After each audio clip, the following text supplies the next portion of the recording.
Imagine for a moment that you are walking along a narrow mountain path. The air is thin. The sun is beginning to fall behind the distant peaks. Your legs are trembling with exhaustion. And on your back, you are carrying a heavy backpack. But this is no ordinary backpack.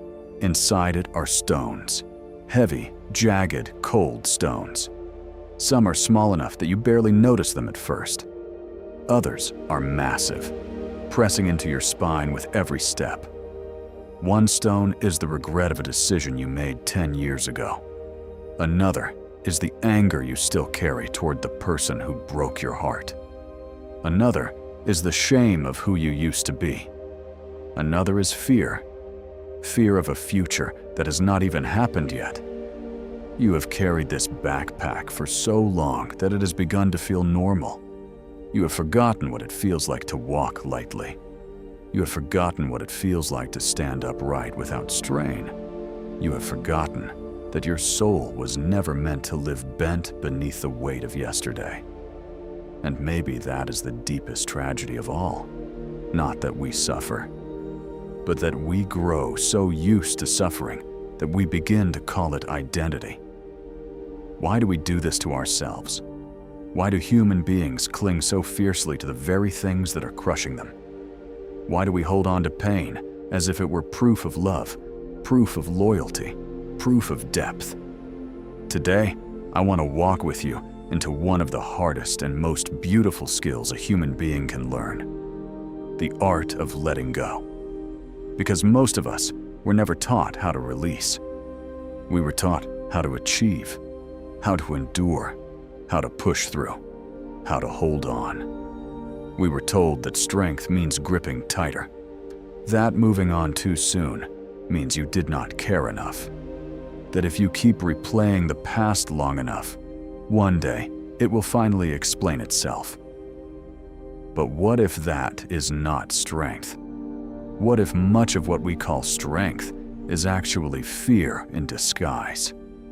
What if the reason you are exhausted is not because life is too heavy, but because you are carrying things that were never meant to be carried this long? Let us look more deeply. At the center of so much emotional suffering is one quiet illusion. The illusion that by holding on, we remain in control. If we keep thinking about what happened, perhaps we can rewrite it.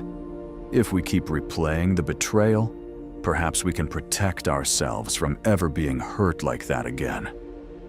If we keep punishing ourselves for our mistakes, perhaps we can somehow become worthy of a better future.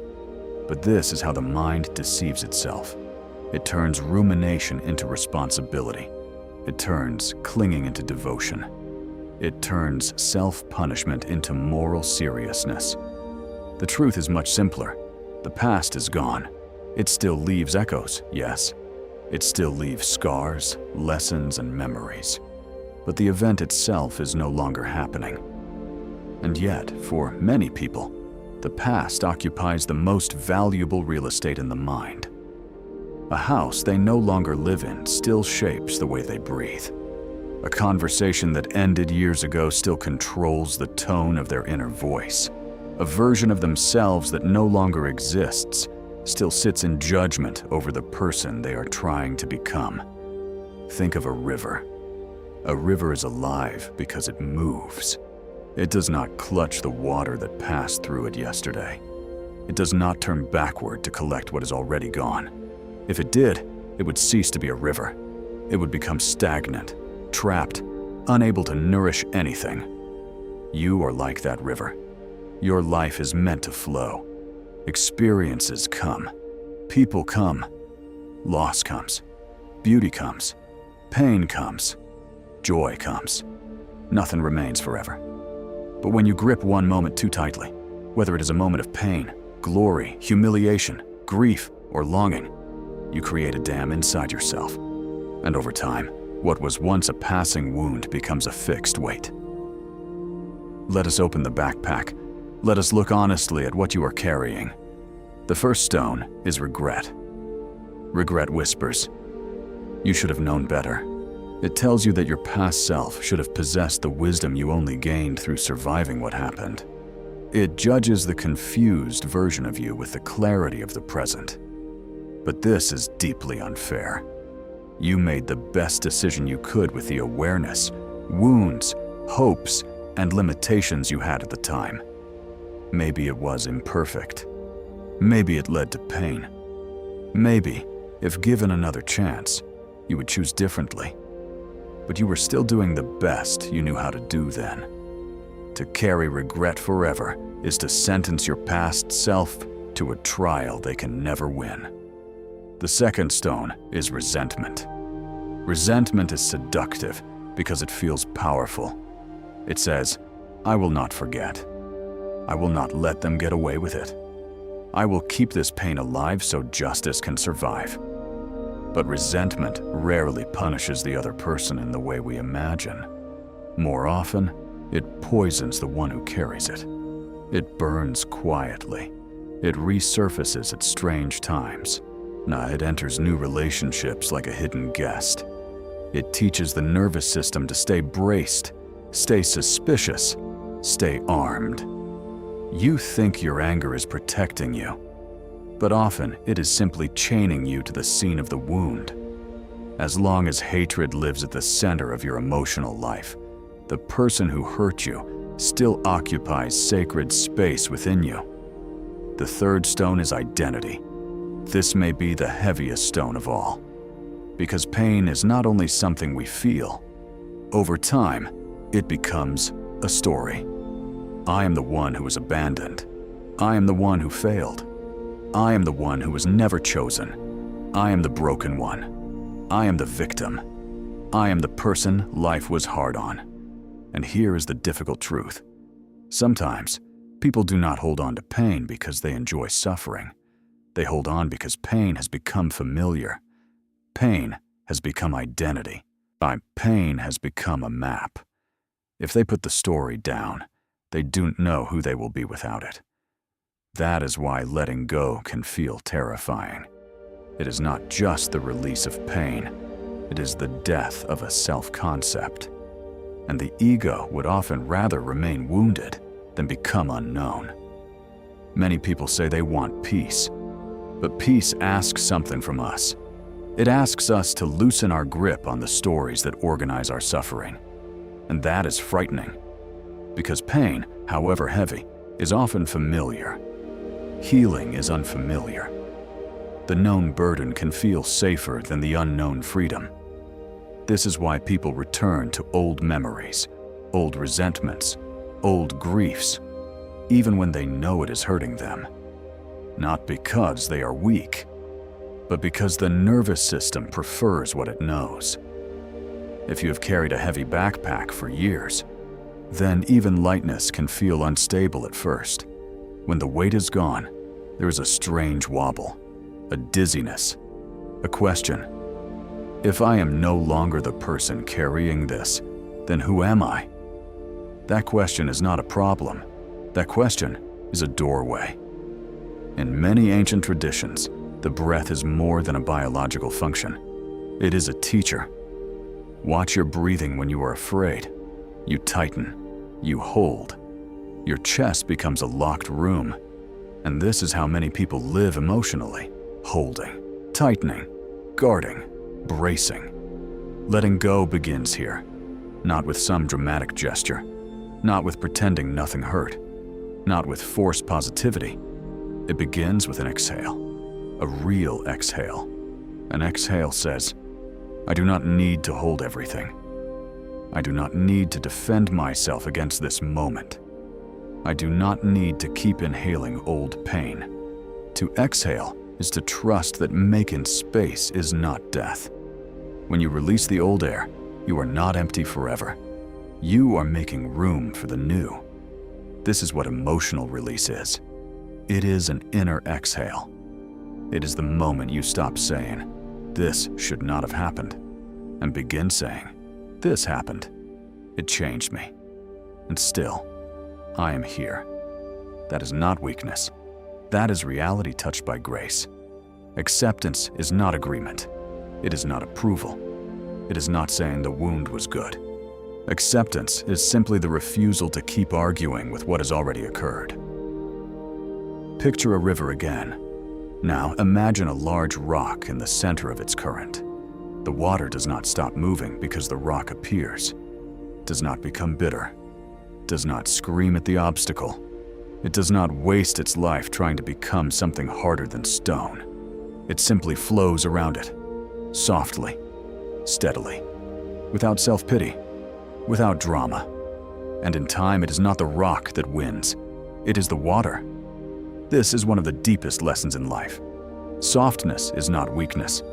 Flow is not surrender in the cowardly sense. Adaptation is not defeat. Some people keep crashing themselves against a rock that life has placed before them. A loss, an illness, a betrayal, a chapter that ended without permission. And the mind keeps saying, "This must not be here. This must not be here." But the rock is already there. The wiser question is not, why is the rock here? The wiser question is, how can I keep flowing? The hardship may be part of the landscape, but it is not the whole path. We live in a culture that fears emptiness.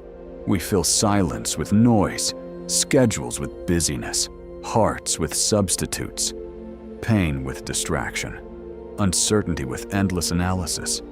But emptiness is not always something to fear. In Zen thought, the usefulness of a cup lies not in its walls, but in the empty space inside it. That empty space is what allows it to receive tea. In the same way, your life needs space. If your hands are full of old stones, they cannot receive anything new. If your inner life is crowded with unfinished grief, ancient resentment, and stale identity, then peace has nowhere to land. This is why letting go can feel so strange at first.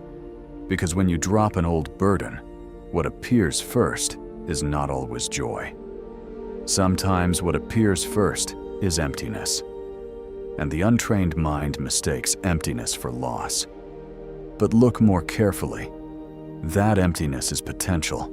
That emptiness is air returning to the room. That emptiness is where a new self can breathe. You cannot hold a new hand if you are still gripping the ghost of an old one. You cannot enter a new season if you are still building an altar to the last one. So how do we actually do this?